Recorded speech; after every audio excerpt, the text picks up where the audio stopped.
problem ever. It is the loveliest one. I just love it. How would we solve this? You have 15 over 2 plus 15 over 2 plus 15 over 2 plus and so on. It continues. And you have to find what it is equal to. So what we are going to do in this is, you'll just love the solution. Let's put this whole thing as x. X is equal to the whole thing. Now I'm going to write something here, which is x is equal to 15 over, now as you can see, 15 over 2 plus this whole thing. So I have 15 over 2 plus, this whole thing is repeating again, 15 over 2 plus something, 15 over 2 plus something, 15 over 2 plus something. So as we have taken that as equal to x, so this is x. So 15 over 2 plus x. Now it's easier for us to solve. Just cross multiply. So what do we get when we cross multiply? We have 2 plus x times x. 2 plus x times x is equal to 15. And now let's bring all the terms one side. First, let's open up the brackets. So we have 2x plus x square, and bring it here, minus 15 equals to 0. So you have x square plus 2x minus 15 equals to 0. Now that's super easy quadratic equation which you can solve using product sum formula. Now what is product sum?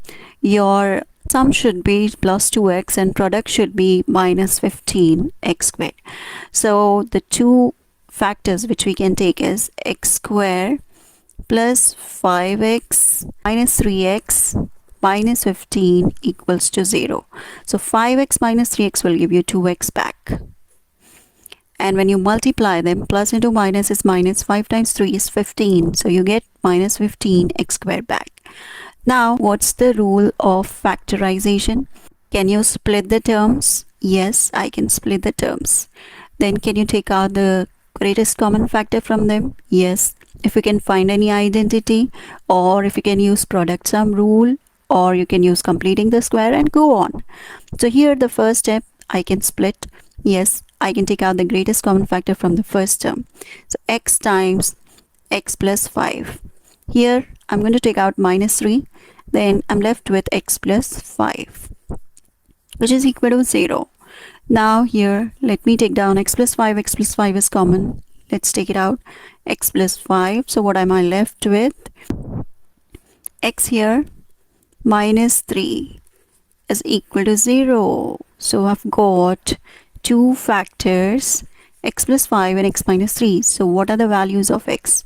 So let's put x plus 5 is equal to 0. So we get x is equal to negative 5. And when we put x minus 3 is equal to 0, we get x is equal to plus 3. So these are the two solutions.